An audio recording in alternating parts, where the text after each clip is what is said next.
What's up? Ayan, tambak na naman yung bigote natin. Ang dumi.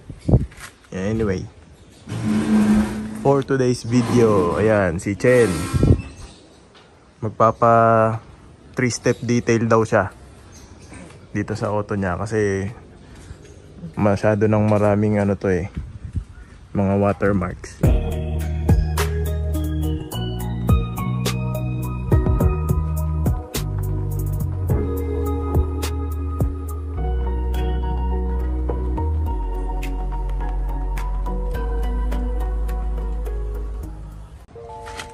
Kita ba sa video? Ayan o. Ayan, mga ganyan. Watermarks. Tapos may mga light scratches. Pero presentable pa naman tignan yan. Gusto niya lang bumalik yung kintab. Ito sa video, ayan o. May kintab pa eh. Pero may mga parts na merong ano na, medyo fade. Tsaka ito, itong mga scratches. Ayan o. Kita ba? Yan. Yan, sana mawala. Dadalhin natin sa tropa para i-3-step detail. Tapos yung salamin niya, i-cleaning na din. Kasi medyo hindi kita no. Hindi halata eh. Pero marami na ring watermarks eh. Maganda gamitan ng ano, ng buffing machine to. Tsaka yung bubong niya, gagawa natin ng remedyo para kumintab-kintab. Ayan. Ewan ko kung magpapayag yun si sir mag ano, i-vlog siya. Try natin. Pag hindi, ipapakita na lang natin yung magiging resulta. Ayan. Ayan yung mga ano nyo, watermarks. Ang dumi na ano ko. Nililinis ako ng ano, ng pyesa, ng brake kit. Kasi ito, ayan o. Ayan. Ayan o. Mukha lang alikabok yan, pero watermarks yan. Try natin ha. Ayan. Ayan, ayan yung tatanggalin natin sa auto ni Chen. Dali natin dun sa detailing shop. Oh, mga paps, nandito na tayo sa shop oh.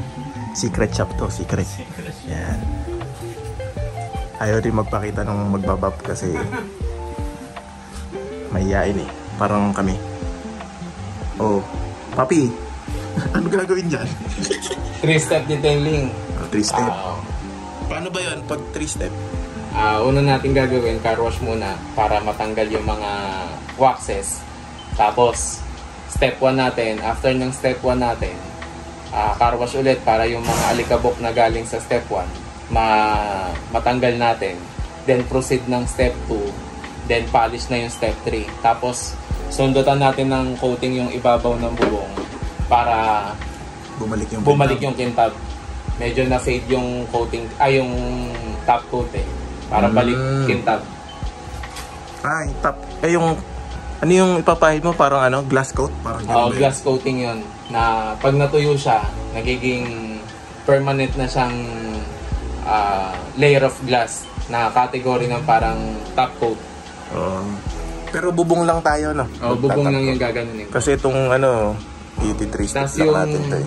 Front end windshield, alisan natin ng acid rain removal. Oo nga. Para kita-kita yung papogian. Pogi na driver, pogi pa kotse.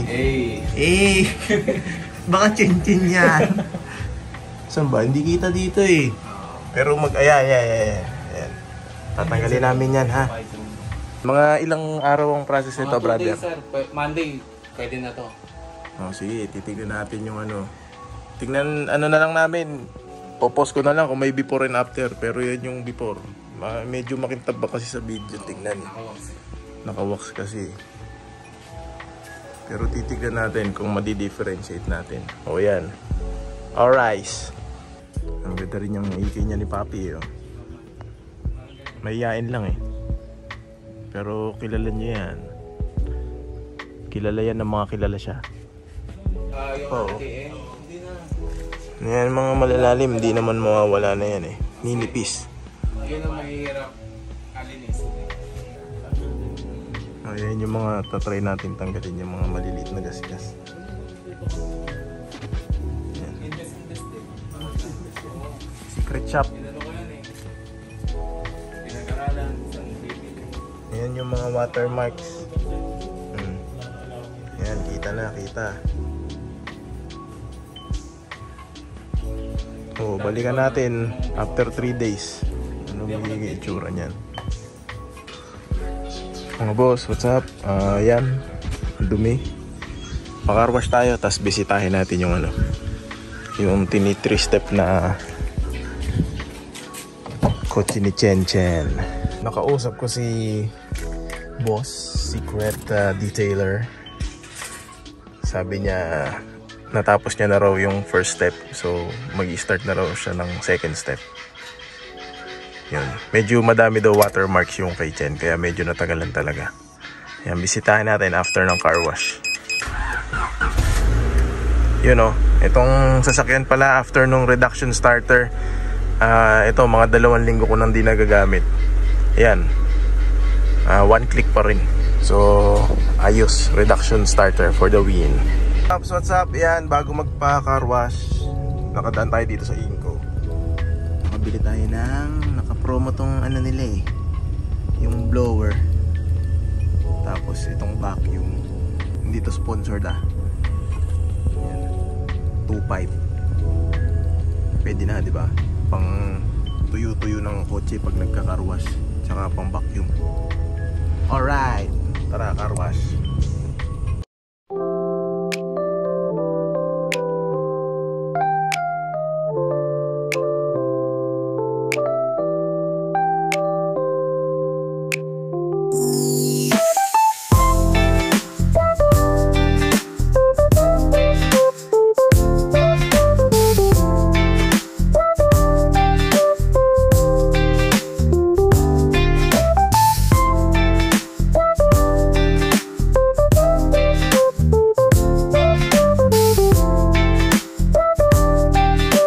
Ayan, nakarwash na.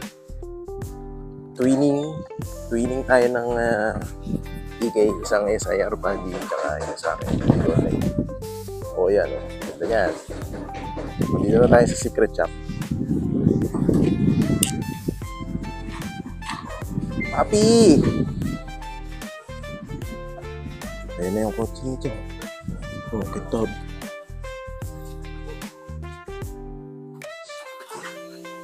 May pangalan ba tong sasakyan ni Chen? Wala. Kotse ni Chen.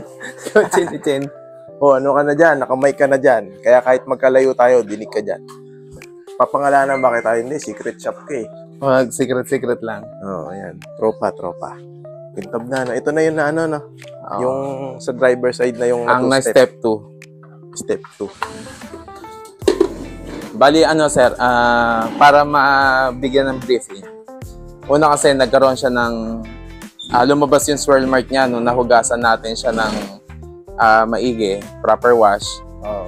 Tapos, nung lumabas yung mga watermark tsaka yung mga swirl mark and mga gasgas, doon natin nakita. Ni-step 1 natin siya using MTX na cut. Yun ang gamit nating chemical for cutting. Yun yung step 1. Yun yung step 1, yung pang-cut. As of now, yun yung gamit. very available si MTX. So, pwede mong i-Shopee, pwede mong ibili sa mall. So, anytime in emergency na naubusan ka, pwede mo siyang mabili kahit saan. Wala na nga eh. Oo. Step 2 pa lang to, no? Step 2 pa lang yan. Paano naman pag step 2? Ang step 2 natin, parang na-ano na natin siya eh. Ang step 1 yung parang ayun yung magpe-paint correction, cutting. Oo. Then, ang step 2 natin, meron pa, yung step 1 kasi natin, meron pa rin siyang mga naiiwan na swirl or parang buff mark. Oo. So, si step 2, siya yung magpipino nun. Actually, hindi naman talaga nawawala ang swirl. Na pumipino lang. So, parang pinapanipis niya yung mga buff mark. Na hindi na makikita ng mata. Na hindi na makikita ng mata kahit ilawan mo sila. Kasi may ano yan, di ba? Pag tinapatan ng ilaw, Oo. makikita mo may May bilog-bilog. mga bilog-bilog siya. Ganun. Tapos pagka na 3-step na, pag tinatapatan ng ilaw, makikita mo parang nakatuldok na lang yung ilaw, di ba? Oo. Parang ganun yung... Yun ang ginagawa Layman's term ni mo. step 2. So, kay step 2 yun. may Polishing na ba yung tawag doon? polishing na yun. Polishing and shine. Okay, Oo. okay. Yung iba kinukuha lang ng sasabihin, kayang tapusin ng 4 hours, 5 hours. Ay, ganon? Hindi eh. Hindi kaya Oo, talaga. hindi. Kasi to, di ba, pinasok ko na nga to ng... Kailan ba namin pinasok Friday to, brother? ng Friday. Oo. Oo. Kasi ang pinaka-strategy na inuuna ko sa kanya, in sequence, bubong, trunk, hood, tapos front, likod na bumper, tsaka front bumper. Then, ito na yung mga gilid. Mga gilid. Oo. Ulit Doon pa lang mga sa bubong, Kakain na. kakain ka na ng kung Oo. seselanan mo talaga ng alis ng maganda. Tingnan mo naman yung bubong ni Chen. Wala, kala mo nung una, wala nang pag-asa. Ano pa yan Hindi pa natin may freebies tayo kay Idol Chen na ipapahira natin ng coating yan. Igaglas yan. Igaglas coating para natin medyo yan. bumalik yung kinang niya. Oo. Pero Kasi- nahabol na yung mga watermarks. Walang-wala na yun. Tong frame na to, di ko alam kasi kung ano tawag sa frame na to Makintab siya Kung pagkukumparahin mo siya, Naiwan na to Oo, naiwan to Naiwan na tong bubong Tsaka may mga na talaga si Chen. oo. Yung mga bulutong. Pero next project niya yan. Oo. Then, may natuklasan ako sa kanya. Alin? Ewan ko kung alam nyo, yung bumper nyo pang Japan. Ha? Kasi meron siyang butas. Tinakpan lang. Ay, nakita ko nga yun, brother. May intersection dito. May intersection light siya. Ayan Tapos minasilya ni Oo. Si... Sana mabuhay yan. Gusto niya nga mag-intersection. And kinakapa ko kagabi yung kagabi nung Sabado yung Yung gilid. yung butas ng bumper pole. Baka meron din na masilyahan dito. lang syempre mas maganda matanggal siya.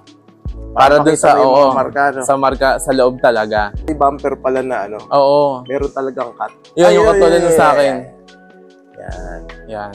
Hindi po kinakat yan, mga brother. Oo. Ano yan? Pag nabili mo yan, Butas nakakat talaga talaga. yan. Butas. Proper yung niya talaga.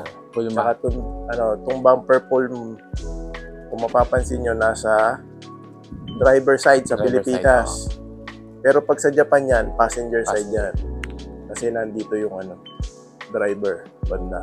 Pang siya, bumper siya ng pang SIR. Na, SIR. Oo. Ano ba to? Yung... Pang BIRS ata siya na feryo. Yan. Ganyan din pala yung kay Chen. So, pwedeng gawin natin sa kanya yung EK4 feryo talaga. Oo. Sakto, nakabadge na siya ng Civic Feryo Oh, May step 1 na siya Meron na yan. Meron na siyang badge Badge muna. Wala na yung ito mga lang yan, puti-puti na yan. Yung mga alikabok. pinagtalsikan lang ng compound yan. Tsaka alikabok. Pero ito yung na step 2. May linya May marka. Ayan. Ayan yung step 2. Parang polishing and shine. Pag step 3, Step 3, meron tayong ginagamit, nano seal. Kumbaga, ang purpose niya, kung ano yung nagawa natin ng step 1, step 2, isi-seal niya na yon para mag-long last na hindi na siya makapitan ng acid rain, ng iba pang chemical na lalo sa weather, hindi madaling kumupas. Siya muna yung mapupudpod o kukupas bago pumunta sa pintura ulit. Iba pa yun sa sa glass coat? Iba pa yun. Oo. May ganun pala. Nano-seal. May isa pa akong bonus na binigay kay Idol. Kasi syempre, nilibre ko na kasi yung acid rain removal ng windshield tsaka rear shield. Syempre, paano kung yung Idol niya nakatingin dito sa gilid? So, tinanggalan ko na rin to ng acid rain. Itong mga gilid. Lahat ng... Para magpantay. Oo. Lahat ng salamin. Parang kitang-kita kapugian ni Idol Chen. Ni Chen yan. Baka Chen yan. Na 2-step na. Yun nga yung sinasabi ni Papi. Na pag 2-step, polish and shine. Pagka first step, yun yung cutting. Ayun, meron siyang mga compound na ginagamit para ma-achieve yun. So yung 3-step detail, yun yung magpo-protection na. Bukod pa dun sa wax, meron siyang sinasabi yung nano protection na ilalagay niya. So yan, patapos na to. Sabi niya bukas daw, baka makuha na namin. Tapos ikutan natin bukas kung ano yung magiging final result niya. Mabusisi din pagka talagang gusto nyong alaga ng kintab ng kotse. Tapos yun nga, advice lang sa mga ganito, huwag nyo hayaang matuyuan, halimbawa umulan. Yan, hanggat maaari tuyo agad. Kasi yun yung nagkukos ng mga watermarks. Yan. Ang problema lang ni Ken is yung bulutong talaga sa bubong. Pero yung body nito, itong ikay niya, latag na latag yan. Panalo, no? Yan. Tapos yung salamin niya, nawala na yung mga watermarks. Uy! Muntik na makita si Papi.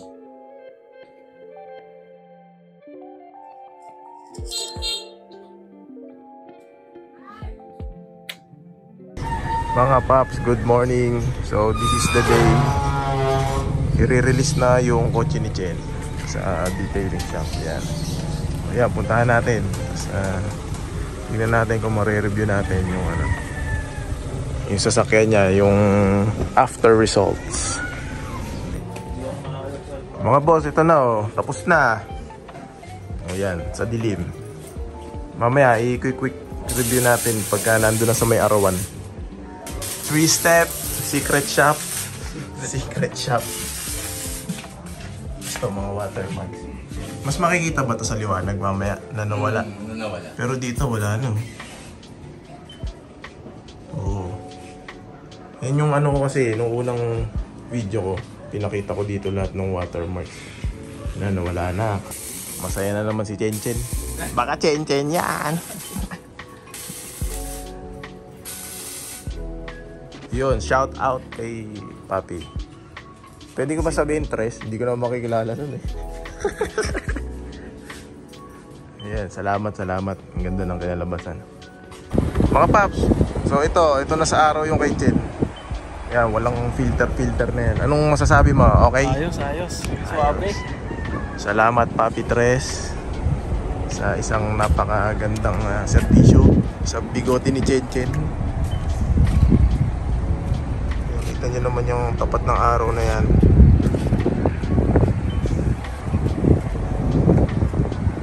Ayan.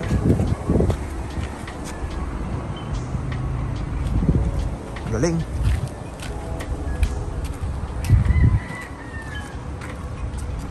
Ganda ng kinalabasan. No. Oh, mga watermarks. Wala na. Naisalba pa oh.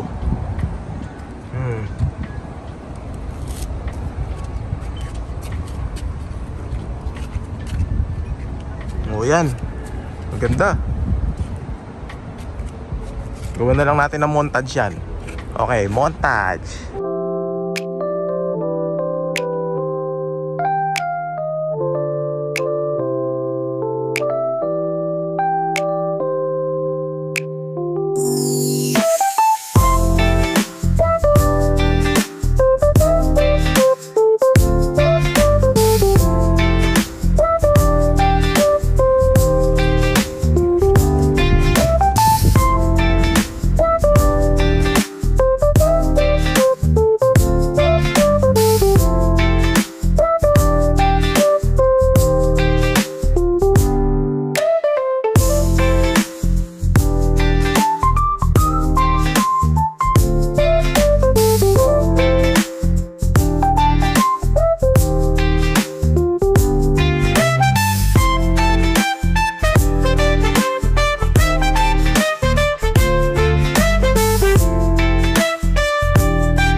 God